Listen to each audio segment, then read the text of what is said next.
اکثر جب ہم توحید کی بات کرتے ہیں تو ذہن میں کیا آتا ہے؟ یہی نا کہ اللہ ایک ہے، بس؟ کیا یہ صرف زبان سے کلمہ پڑھ لینے کا نام ہے؟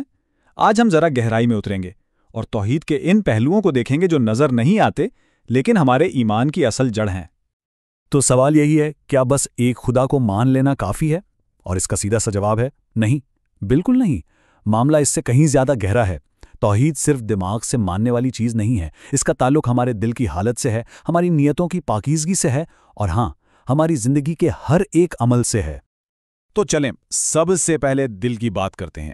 ایک مومن کا دل اس کے ایمان کا کمپاس ہے، یہی بتاتا ہے کہ سمت ٹھیک ہے یا نہیں، اور یہ کمپاس بڑا حساس ہوتا ہے۔ اسے دو انتہاؤں کے بیچ ایک بہت نازک بیلنس پر رہنا پڑتا ہے۔ تو وہ دو انتہائیں کون سی ہیں جن سے بچنا ہے؟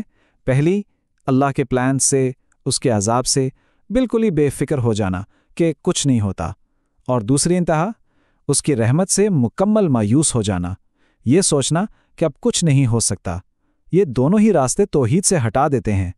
اصل راستہ، ایک سچے مومن کا راستہ، ان دونوں کے بیچ میں ہے، خوف اور امید کے درمیان۔ اچھا، اس خوف اور امید کے بیلنس کو سمجھنے کے لیے ایک بہت ہی زبردست مثال دی گئی ہے، ایک ایسی مثال جو اس پورے کانسیپٹ کو ایک دم صاف کر دے گی۔ ایمان کو ایک اڑتے ہوئے پرندے سے تشبیہ دی گئی ہے۔ تو یوں سمجھیں کہ اس پرندے کا سر، اس کا ہیڈ، اللہ کی محبت ہے، یہی اسے صحیح سمت میں لے کر جاتی ہے۔ اب آتے ہیں پروں پر۔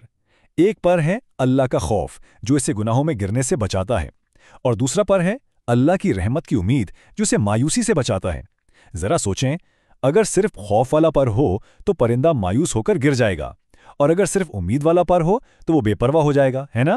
ایک صحیح متوازن روحانی پرواز کے لیے محبت، خوف اور امید، ان تینوں کا ساتھ ہونا ضروری ہے۔ تو یہ تو ہوئی دل کی اندرونی کیفیت کی۔ اب آتے ہیں ایک اور اہم پہلو پر، ہمارے کاموں کے پیچھے کی نیت، کیونکہ توحید کا ایک بہت بڑا تقاضا یہ بھی ہے کہ ہمارا ہر عمل خالص صرف اور صرف اللہ کے لیے ہو۔ یہاں ایک بہت ہی خطرناک چیز سامنے آتی ہے جسے ریاکاری کہتے ہیں۔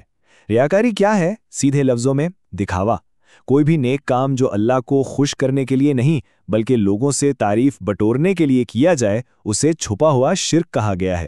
کیوں؟ کیونکہ کام تو عبادت والا ہے لیکن نیت میں اللہ کے ساتھ لوگوں کی واہ واہ بھی شامل ہو گئی۔ اور یہ کتنا سنگین معاملہ ہے، اس کا اندازہ اس بات سے لگائیں کہ نبی کریم صلی اللہ علیہ وآلہ وسلم نے فرمایا، مجھے تمہارے بارے میں دجال سے بھی زیادہ جس چیز کا خوف ہے وہ شرک خفی یعنی ریاکاری ہے۔ سوچئے، دجال سے بھی زیادہ، ایسا کیوں؟ کیونکہ دجال تو ایک ظاہر دشمن ہے جو سامنے آئے گا، لیکن ریاکاری یہ تو وہ چھپا ہوا دشمن ہے جو ہمارے اندر بیٹھا ہے اور ہر لمحے دل پر حملہ کرتا ہے۔ تو نیت کا ہمارے اعمال پر اثر کیسا ہوتا ہے؟ دیکھیں، اگر کوئی کام شروع ہی دکھاوے کے لیے کیا تو وہ تو گیا ضائع۔ اگر شروع اللہ کے لیے کیا لیکن بیچ میں دکھاوے کا خیال آ گیا تو وہ عمل بھی خطرے میں پڑ جاتا ہے۔ لیکن اگر انسان اس خیال سے لڑے، اسے جھٹک دے اور اپنی نیت کو واپس اللہ کے لیے خالص کر لے تو یہ کوشش اللہ کو بہت پسند ہے۔ اور ایک بہت ہی دلچسپ بات، لوگ کیا کہیں گے یہ سوچ کر نیکی کرنا ہی چھوڑ دینا، یہ بھی ریاکاری ہی کی ایک شکل ہے۔ مطلب اصل کھیل نیت کو خالص رکھنے کی اس مسلسل جدوجہد کا ہے۔ اچھا، تو ہم نے عمل سے پہلے نیت کی بات کی۔ اب دیکھتے ہیں کہ کسی واقعے کے بعد ہمارا رد عمل کیا بتاتا ہے، خاص طور پر جب کوئی مشکل یا مصیبت آئے۔ یہاں توحید کا ایک اور ستون سامنے آتا ہے، اور وہ ہے صبر۔ صبر کا مطلب صرف چپ کر کے برداشت کرنا نہیں ہے، اس کا مطلب ہے زندگی کی مشکلات پر اللہ کے فیصلے سے شکوہ کیے بغیر ڈٹے رہنا۔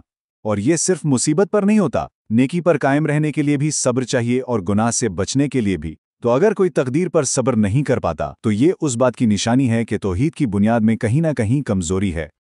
ماخذ کے مطابق کسی بھی مصیبت پر ہمارے رد عمل کے 4 لیول ہو سکتے ہیں۔ سب سے نچلا درجہ بے صبری، یعنی چیخنا چلانا، شکوے کرنا، میرے ساتھ ہی کیوں، یہ حرام ہے۔ اس سے اوپر ہے صبر، یہ واجب ہے، یعنی ایمان کا کم سے کم تقاضا، مطلب دل میں تکلیف ہے لیکن زبان سے یا عمل سے کوئی غلط بات نہیں نکل رہی۔ اس سے بھی بہتر درجہ ہے رضا، یعنی دل سے اللہ کے فیصلے پر راضی ہو جانا۔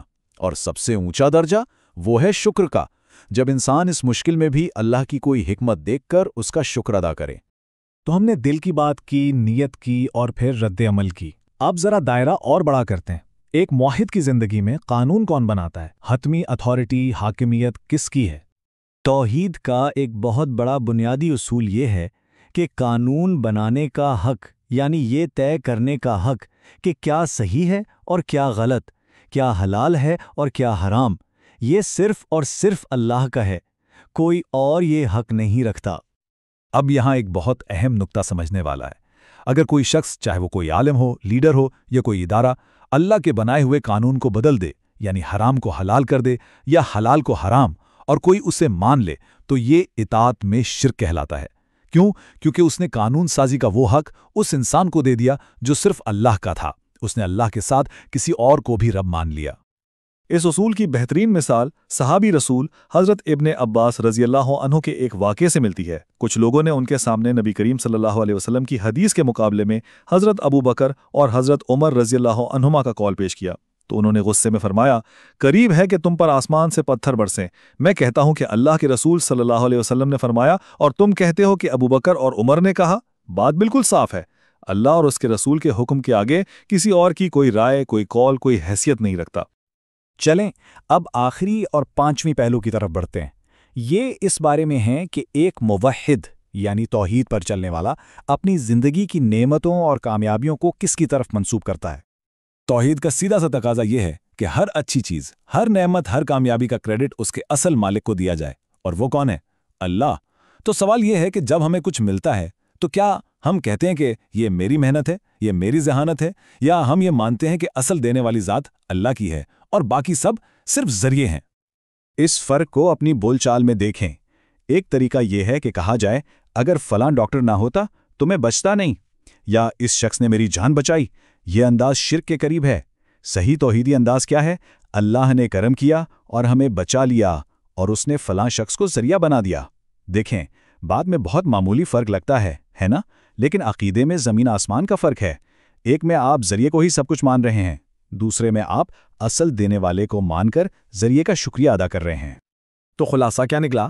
توحید صرف ایک لفظ یا ایک عقیدے کا نام نہیں ہے، یہ تو ایک مکمل ورلڈ ویو ہے، ایک ایسا نظام جو ہمارے دل کی حالت، ہماری نیتوں، ہمارے صبر، ہمارے قوانین اور ہماری زبان، ہر چیز کو ایک ہی مرکز یعنی اللہ سے جوڑ دیتا ہے۔ یہ اپنے پورے وجود کو ایک اللہ کے حوالے کرنے کا نام ہے۔ تو آخر میں ایک سوال سب کے سوچنے کے لیے، آج کی اس دنیا میں جہاں ہزاروں چیزیں ہماری توجہ کھینچتی ہیں، ہزاروں نظریات ہیں، اپنی زندگی کا نارتھ سٹار یا قطب نما صرف ایک ذات کو بنا لینا، عملی زندگی میں اس کا مطلب کیا ہوگا؟ یہ کیسا دکھے گا؟